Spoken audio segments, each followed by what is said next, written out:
Hello, this is Father David, here with chapter 27 of the Lenten spring, As I Have Loved You.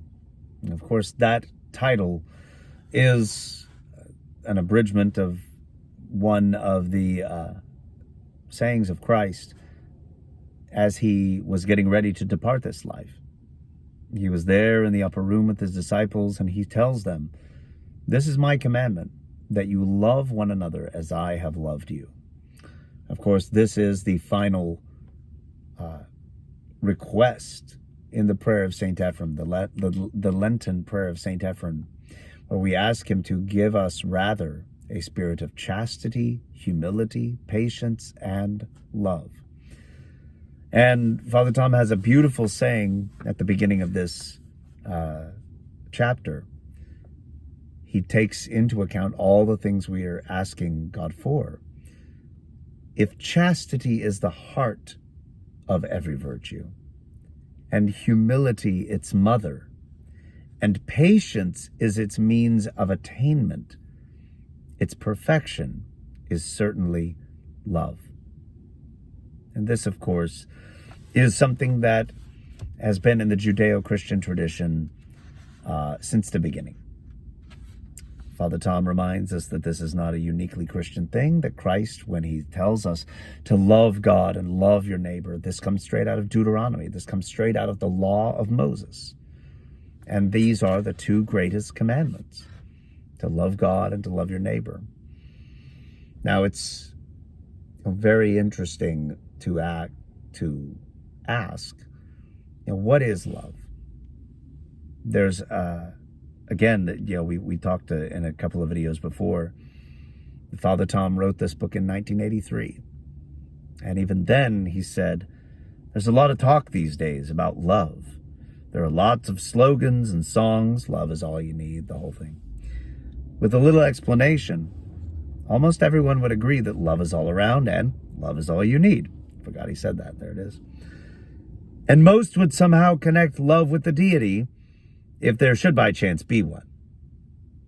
But how many would see love as incarnate in the form of a slave, dying in the flesh on the cross? There's he continues, how many would associate love with self-denial and obedience, humility and meekness, slavery and sacrifice? How many would identify love's absolute fulfillment and most perfect expression as the crucifixion of one's flesh with its passions and desires for the well-being of others in imitation of God? So this is, when people say, all you need is love, God is love, in his talk, the word of the cross, he says, everybody says they're for love. He says nobody's going to stand up and say, I'm for hate, But what do you mean by love? What is love to you? If love is, simply something you feel, it's inconstant. It's, Romeo and Juliet that, Juliet doesn't want to put up with, Romeo's swearing of his love based on his feelings, because like the inconstant moon, it changes. Nor is it something that ultimately is rooted in our human tendencies. It's got to be something that comes from outside of ourselves, something that's given to us, something that's shown to us, something that we, come to realize we were created to do, and not simply, something that comes about by accident. If we, in fact, are a cosmic accident, a sort of galactic hiccup, and we're only here by accident, then love makes no sense. And truly, we're talking about something that goes far beyond sentiment, but we're talking about something that is almost hardwired into us, that we feel like we must do But mere science, biology, anatomy, a sort of evolutionary drive doesn't explain it. Someone once said, we can calculate with our modern instruments down to the nanosecond how long it takes for the Earth to go around the sun. But all of that science will never explain why we look a loved one in the face and we sing happy birthday. Because they've made it around the sun again. And this matters to us. Why it is that those near and dear to us, we love them, we look out for them, we care for them, we support them. And why is it that God is demanding that we love our neighbor as ourselves? Truly, this is in a sense that we are called to forget ourselves. Not in the sense that we are negligent of ourselves. We have to eat, we have to sleep, we have to take care of ourselves really as a way of being good stewards of the body that God has given us. But when we love our neighbor as ourselves, when we love God with all of our heart and soul and mind and strength, we are living out that humility that we talked about a couple of videos ago. We are humble. We are hummus. We are from the earth. We realize our limitations. And we are fine with that. We come to have a peace about that. And we are able to see that our life and our death is in our brother. Our fullness, our wholeness is not looking out for our own selves, but it's in the life of our neighbor. As I can bear your burdens, as I can help you, as I can support you, and as you can support me, and we are all interconnected. This is where our life is. And ultimately, if I can die for you, if I can lay down my own passions, my own tendency to have a me-first approach to life, and if I can, as it says in the scriptures, take the low seat, when I can forget myself and allow myself to be a servant.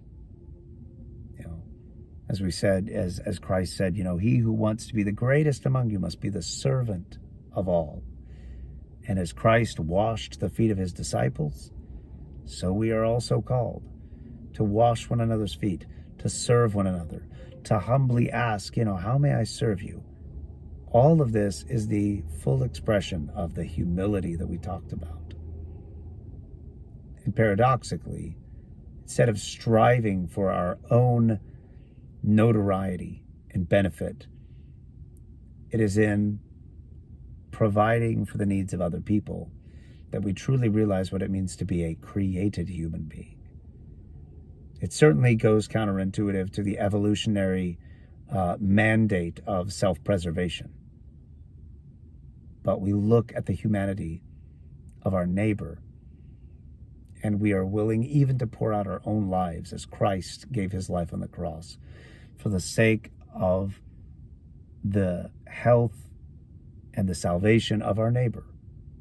So if I can do this to serve you, if I can forget myself to love you, then I am fulfilling the law of love, which is what Christ, says fulfills all of the law of Moses, that you love God and love your neighbor.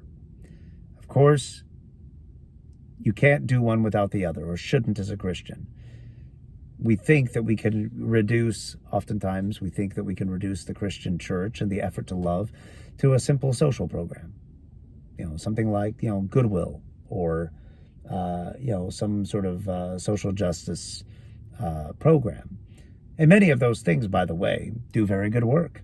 They help people who are disadvantaged. They provide for them. They go to great lengths, and the people dedicate their entire lives to benefit in some way the life of people who are disadvantaged and downtrodden, down on their luck, All that's good. I don't mean to disparage any of that. But if that's all that we think of, if we think that that's the sum total of our life as Christians, then we're selling ourselves short.